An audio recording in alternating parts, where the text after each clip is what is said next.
The multiverse awakens. Raito and Shiro burst through the next portal straight onto the back of two roaring dragons soaring through stormy skies. Wind rushes past them as they hold tight to glowing reins. We are riding dragons, Shiro yells, barely holding on. Below, a majestic kingdom stretches across mountains and clouds, but instead of cheers, arrows start flying towards them. They land outside a castle where scared villagers shout, "It's them, the cursed dragon riders!" Posters show their faces labeled as villains who once burned the kingdom. Confused, Raito and Shiro try to explain, but no one listens. Even the dragon seems nervous around them.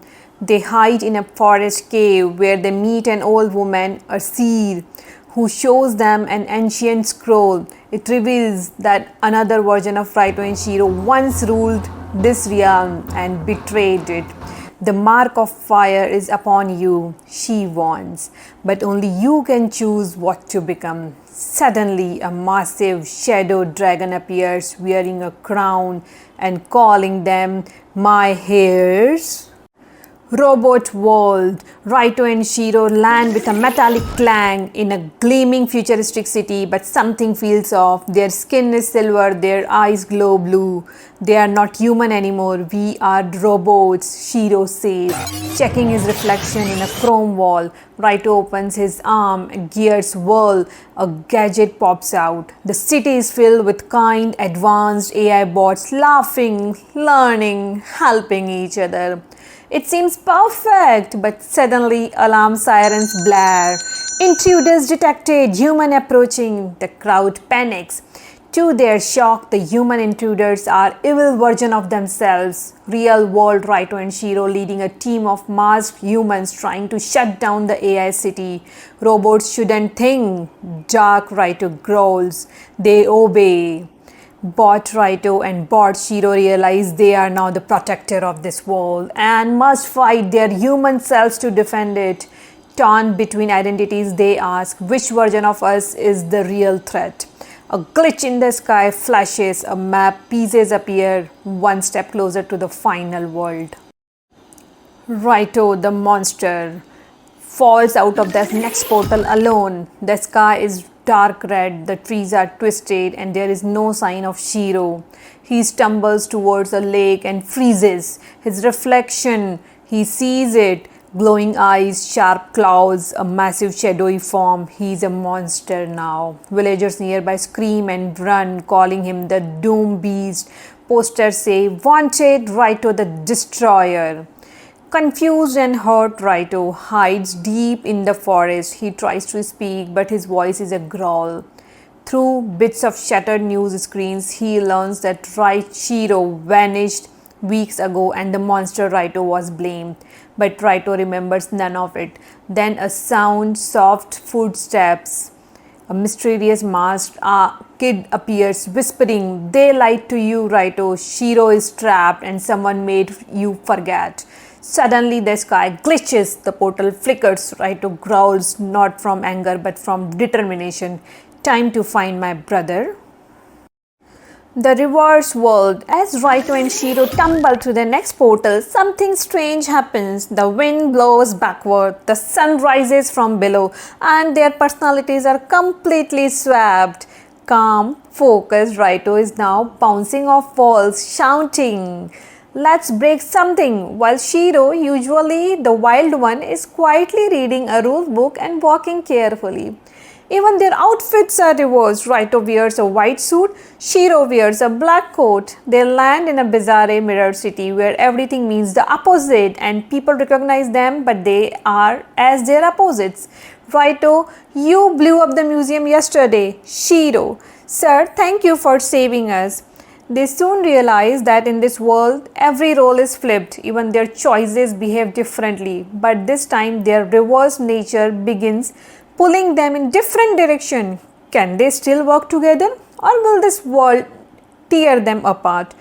Just then, a mirror version of them appears and says, "Sometimes the only way to find yourself is to see your opposite."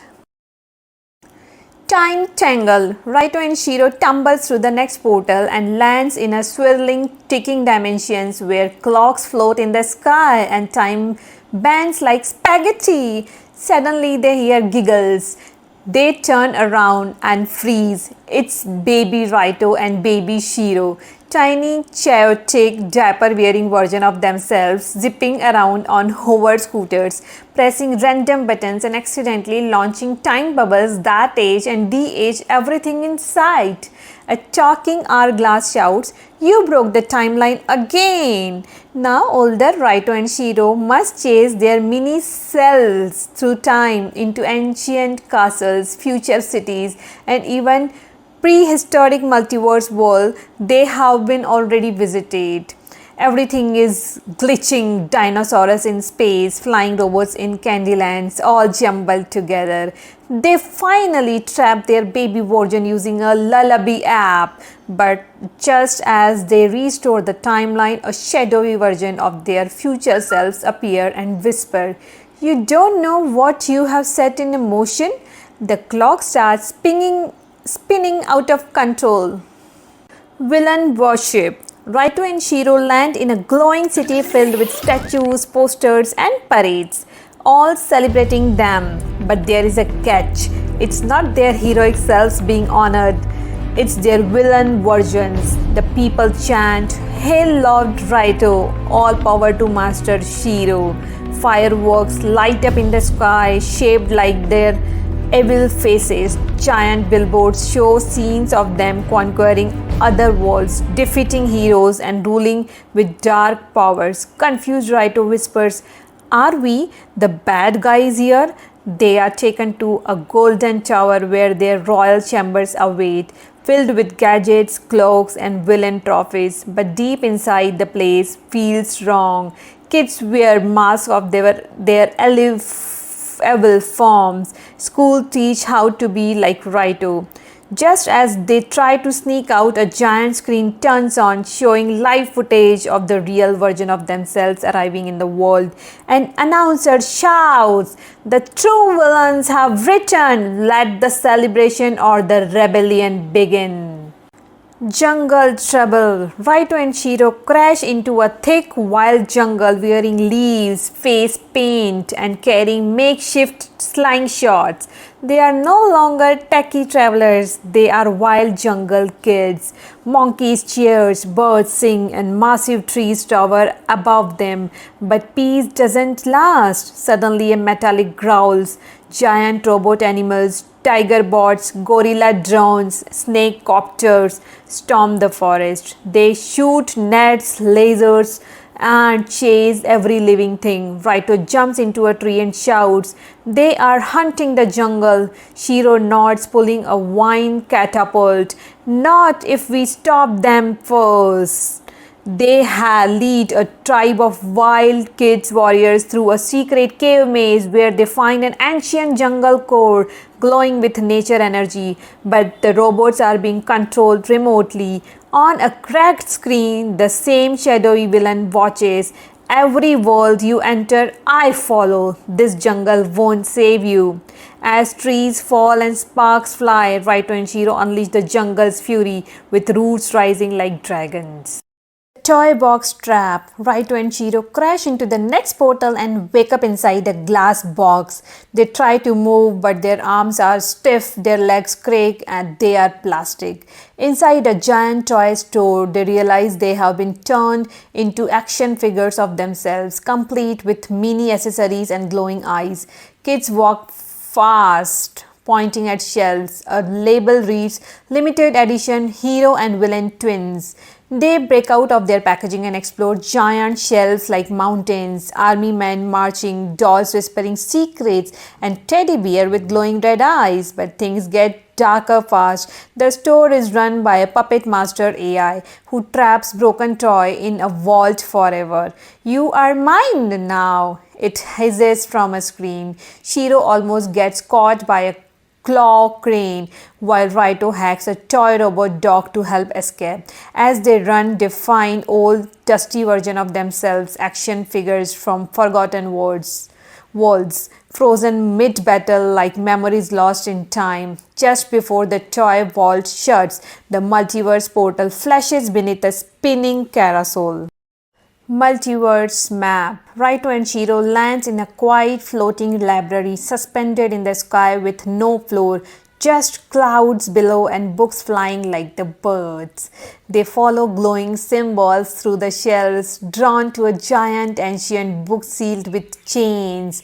When Raito touches it, the book bursts open, revealing a swirling holographic map of multiverse, each world they have visited glowing like stars. As they watch, the map shifts, some worlds blink red, some glitches. A dark shape is moving between them all. The collector. He has been jumping across dimensions, gathering power. At the center of the map is a locked world marked only as the core.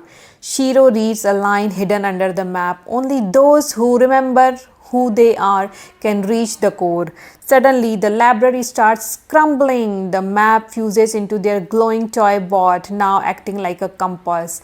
A final portal appears larger than ever, shaking the entire library. Raito looks at Shiro. Ready? Shiro nods. Let's end this. The silent universe. Raito and Shiro steps through the final portal only to land in a vast silver city where everything is silent. No voices, no music, just wind and distant echoes. They try to speak but nothing comes out. Their mouths move but there is no sound. Confused, they explore and realize everyone here lives in a total silence. Instead of words, people use glowing symbols, expressions, and gestures to communicate. Raito tries yelling, Shiro tries singing, nothing works. Suddenly, crash! A giant puzzle robot bursts from underground, threatening the city. People panic, but no one screams. To help, Raito and Shiro must act, not talk. They leap into action, flipping switches, solving patterns, and sing their moves perfectly. It's teamwork without words. With one final nod, they pull the last ever lever together and the robot powers down. As the city lights up in gratitude, a glowing message floats in the sky. Sometime action speaks louder than anything. A new portal opens silently behind them.